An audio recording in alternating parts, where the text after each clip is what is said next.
Que s'est-il passé sur le marché du NFT le lundi 30 janvier 2023? Qu'est-ce qu'il ne fallait surtout pas rater? Allez, c'est parti, on y va. Avant ça, on n'oublie pas le petit pouce bleu en bas de la vidéo, on s'abonne à la chaîne et surtout, on clique sur le lien dans la description pour pouvoir réserver un appel, pour pouvoir accéder au Discord.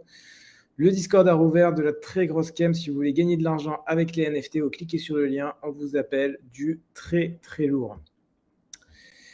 Alors, quelques petites news, notamment beaucoup de news de guerre de plateforme en ce moment. On va parler de Blur, de OpenSea, de SudoSwap. Donc, il y a de quoi faire. Côté Doodle, ça sort demain, le duplicator avec les Doodles 2. Bon. Ça sort demain. Je ne suis pas convaincu, mais on verra bien ce que ça va donner. Personnellement, je ne suis vraiment pas convaincu là-dessus.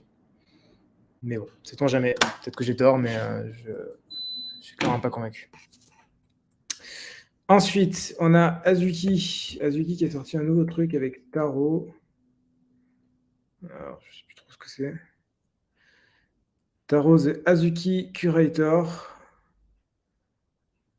Qui vous permet d'avoir n'importe quel Azuki sur commande.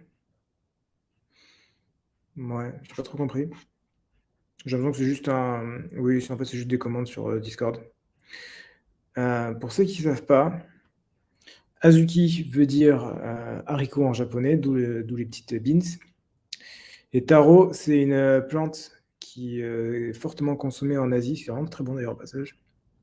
Et donc c'est pareil, et c'est violet comme ça. C'est pour ça que ça s'appelle taro. Donc ils sont en train de faire tous les trucs haricots, taro, toutes les plantes racines. Ils font tout ça à l'intérieur de Azuki.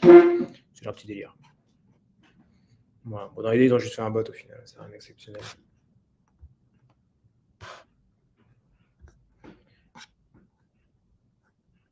Ouais, juste un bot. Ensuite, on a Artefact qui a fait encore une nouvelle vidéo. Ils enchaînent Artefact. Voilà. Bon, en fait, ils continuent l'histoire, quoi. Ils continuent l'histoire. Demain, il y a le burn des pods.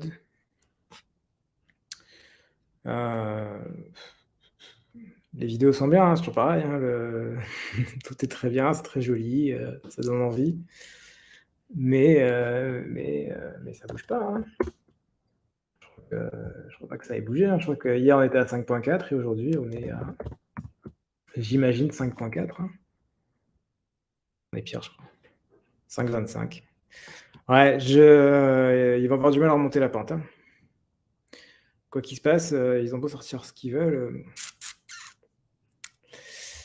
Délicat. Je ne sais pas si ça va réussir. Hein, parce que là, ils ont perdu la confiance, en fait. Ce qui est le plus dur à avoir, bah, ils l'ont perdu. Du coup, quoi qu'ils sortent, ça m'a l'air délicat. Là. Tant qu'ils n'ont plus les Waze, ça va être compliqué. Voilà. Ensuite, on a... alors ça, il y a pas mal de trucs. On a Blur qui a réussi à contourner la censure de OpenSea, notamment sur les collections sur lesquelles il y a royalties obligatoires. Quand il y a un royalties obligatoire, Blur est considéré comme blacklisté par OpenSea puisqu'on considère que Blur permet de ne pas mettre de royalties. Or, pourtant, Blur a changé la politique et maintenant, si les royalties sont obligatoires, ils sont également obligatoires sur Blur. Donc, ils ont dit à OpenSea, ben, regardez, maintenant ils sont obligatoires, donc on n'est pas censé être blacklisté. Évidemment, c'était l'excuse de base d'OpenSea. Ils ont sorti une nouvelle excuse disant oui, mais Blur permet d'autoriser les de ne pas mettre des royalties sur les anciennes collections, celles où c'était pas obligatoire. Bon, en gros, ils n'ont pas envie. Quoi. Ils ont envie de blacklister Blur, ce qui est plutôt logique, en trouvant des excuses de merde à droite à gauche.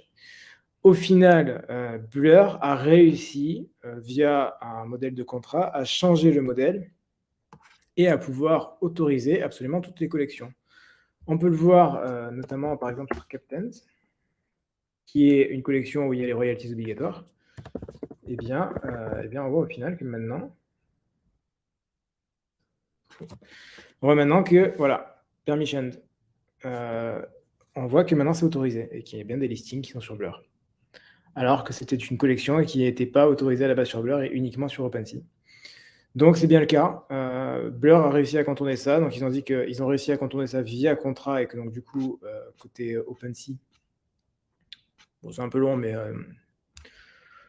pour expliquer rapidement, ils ont dit que côté OpenSea, ils peuvent pas bloquer cette technique-là. Donc ça permet du coup à Blur de pouvoir continuer à être présent, à récupérer les collections et à du coup avoir, là, par exemple sur Captains, au lieu de se prendre 11,5%, on prend que 9, ce qui reste conséquent, mais moins important qu'en passant par OpenSea. Donc ça passe. Et par exemple, voilà, ça, il montre avec les Sewer Pass, les derniers là, de chez Yuga Labs. Voilà, Sewer Pass. Sewer Pass, voilà. Maintenant, c'est OK. Permissioned. Ils sont passés. Donc voilà, en fait, toutes les collections, toutes les nouvelles collections maintenant passent sur Blur grâce à ce nouveau modèle. Parce qu'ils ont utilisé le même concept de seaport là, qui est utilisé par OpenSea. Voilà, donc ils ont bien bossé, la guerre continue et ça fonctionne. On attend la contre-offensive de OpenSea.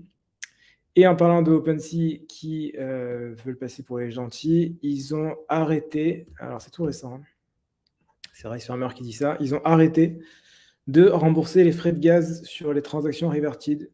Voilà, donc il y a Ricefarmer qui a fait un petit thread puisqu'on avait utilisé, j'avais utilisé en plus son app pour pouvoir me faire rembourser les frais de gaz.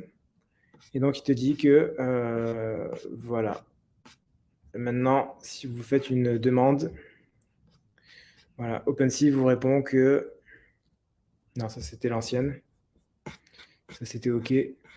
Voilà, et maintenant OpenSea vous répond que non, les transactions reverted ne sont pas remboursées par OpenSea. Voilà, donc là ils disaient we do refund. Et maintenant, ils disent that is correct, we are no longer offering refund. Donc, c'est fini. On est passé de oui, vous pouvez y aller à non, c'est terminé. Donc voilà, donc les frais de gaz OpenSea terminés. Ça n'aura pas duré extrêmement longtemps. Mais voilà, au final, les gentils OpenSea, ils ont vite changé. C'est le jeu. Et enfin, SudoSwap, qui est encore une autre plateforme qui est peu utilisée. Personnellement, je ne l'utilise pas du tout. Elle est un peu plus compliquée, SudoSwap. Ça se fait avec. En fait, il faut rajouter de la liquidité, c'est un peu plus de la DeFi, c'est un peu plus délicat. Et en l'occurrence, SudoSwap a sorti son token, du coup Sudo. Donc si vous avez fait des transactions sur SudoSwap, vous devriez avoir du token. Je crois que j'ai fait aucune transaction, donc j'ai rien, et je pense pas qu'il y ait grand monde qui l'ait utilisé. Mais voilà, du coup, premier airdrop qui arrive, côté SudoSwap.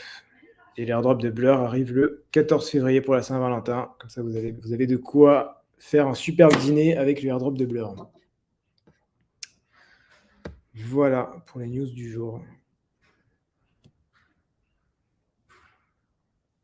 J'ai refait mon tweet pour la raffle. Ouais, il y a toujours, la raffle est toujours en cours côté Mibit, si vous voulez participer. Voilà. Je sais pas s'il y a d'autres questions.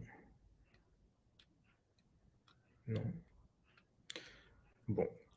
Écoutez, merci beaucoup pour pour avoir vu ce petit point quotidien. On se retrouve dès demain pour un prochain point quotidien. D'ici là, cliquez sur le lien dans la description pour pouvoir réserver un appel et faire de l'argent avec les NFT, si vous voulez gagner de l'argent avec les NFT. D'ici là, portez-vous bien, faites de l'argent et à la prochaine.